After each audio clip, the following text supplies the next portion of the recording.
What's up, guys? Welcome back to the shop. We're out here, we're getting posted up. Look at this peach. So I told you guys there was more coming, and this is it. There's hopefully more than just what you're looking at here, because this is lovely. I went down to Dover, Delaware. A good friend Nick picked this up for me. It was on good old Facebook Marketplace, and it was closer to him than me, so he picked it up and held it for me while it took me a minute to go down there and get it.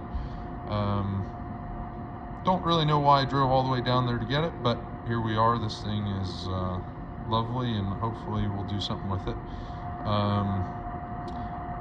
The purpose of this video is basically just to show a pile of junk that I drug home, and basically make it a reason for me to own it.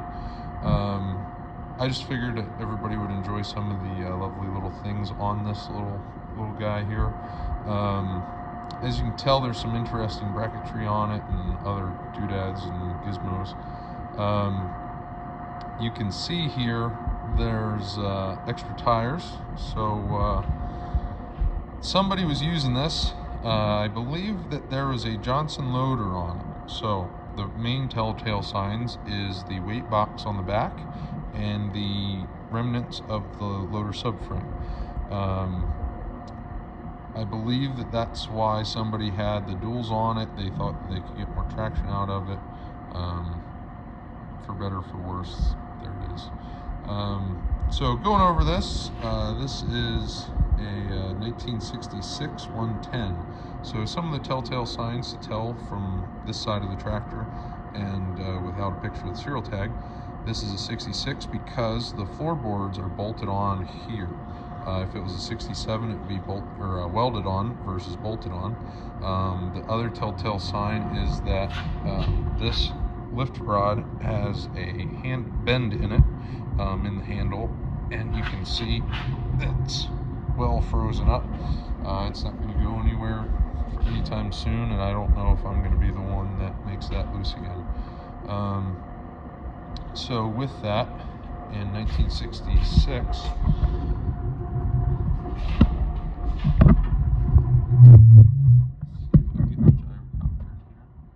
so in 1966, this is what a serial tag looks like. SNT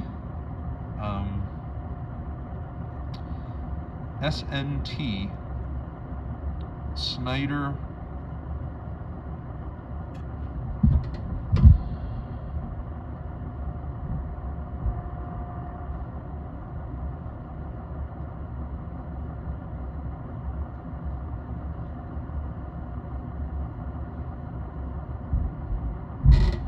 So in 1966, this is what the serial tag looks like. It starts out with SNT, and then it has a 10. If it was this is because this is a 110. If this is a 112, this would be a 23. And then this one has a 3 in it as the next number, and then a 1. So the 3 designates the tires, and the 1 designates the lift. So the 3 means it's a GT3 tractor, and 1 means it's a manual lift. If this was a hydraulic lift, this would be a 2. This has GT3 designation, which is 23,850 turfs on the back, and then 16,650 2-ply turfs on the front. That's what a GT3 is. And then, like I said, it's a manual lift, and then it's a 0, and then the serial number. So you can tell this is a 66. You can see it's definitely seen some better days.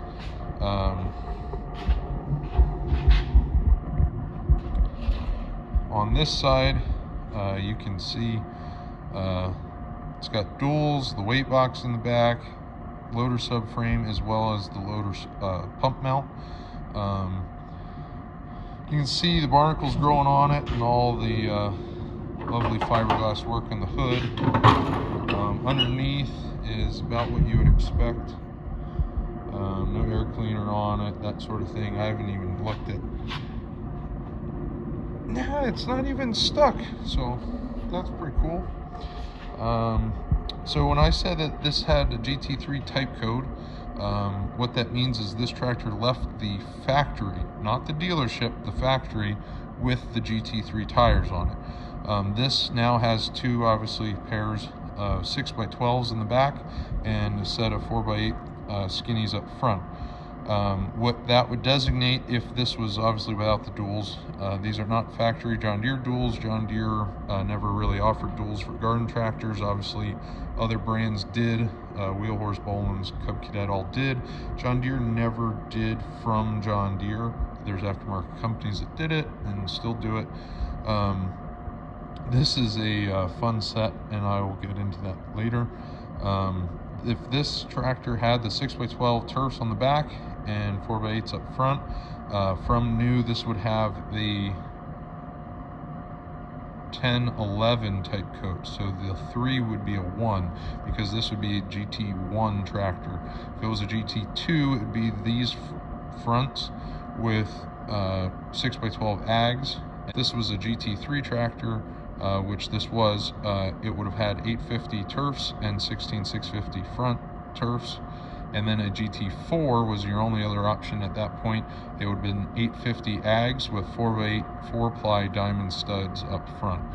Those are your 4 options in 1966, and type codes you would have only had the 4 tires and then your lift, manual or hydraulic. So obviously this thing has seen better days. It was down in Dover, Delaware area, which means that it was salt water and brackish and all that stuff.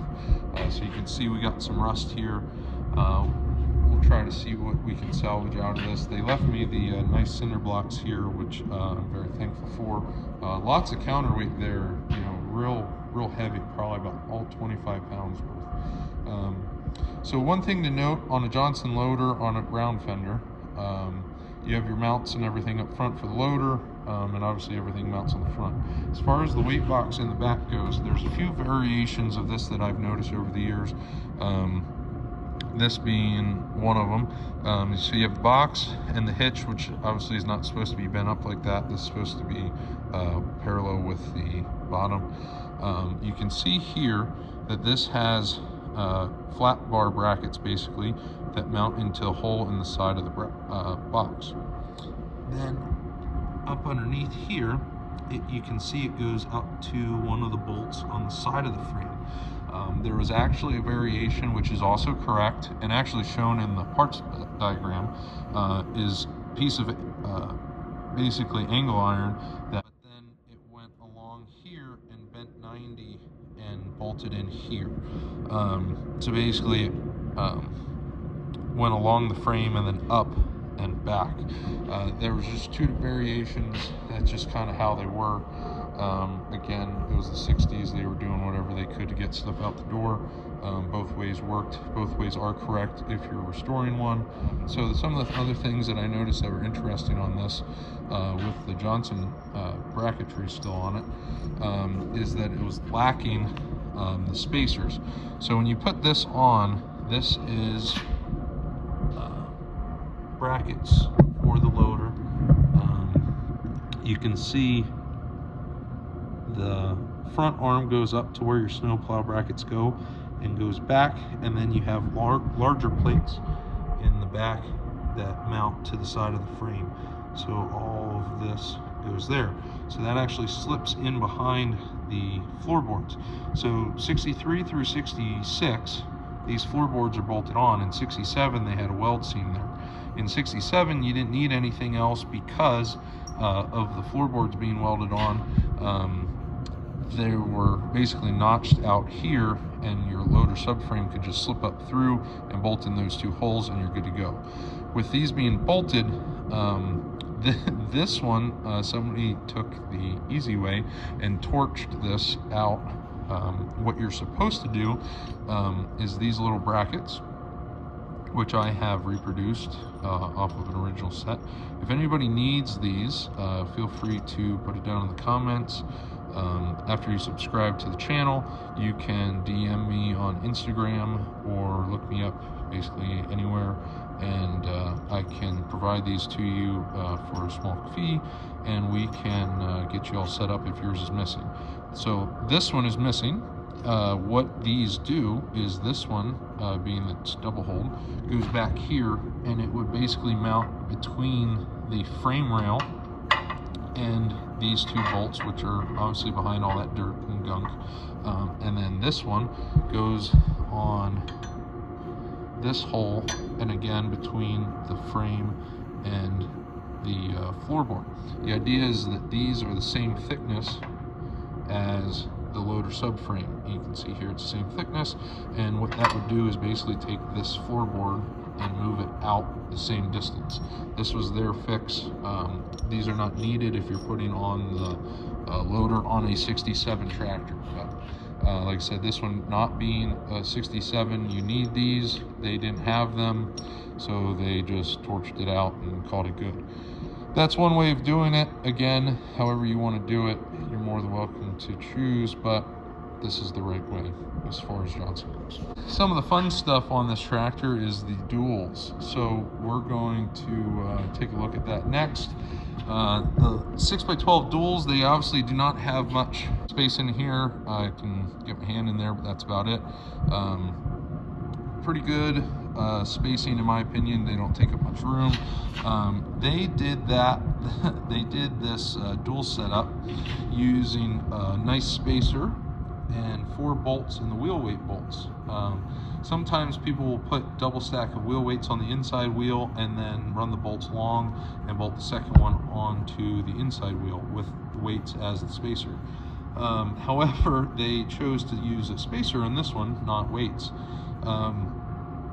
The other thing, and in my opinion is kind of the more correct way using the wheel weight bolts, is running a ring in this groove of the wheel. Make it wide enough and you can space it, and then just clamp this on to the inside wheel. That's how some guys, you can get those spacers online stuff for doing this.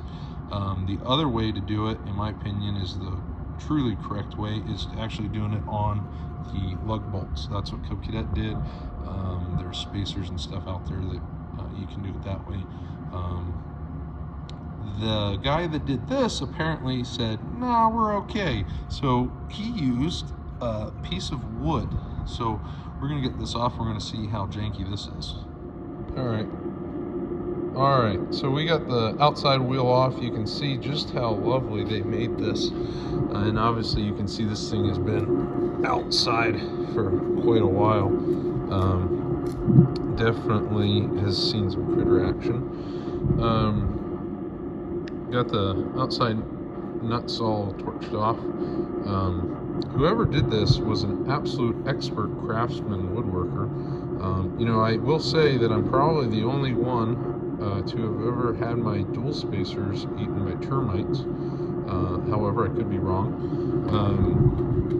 This is a lovely hand-sewn piece of white oak, a very rare pearl maple in it. You can see the grain structure is just superb.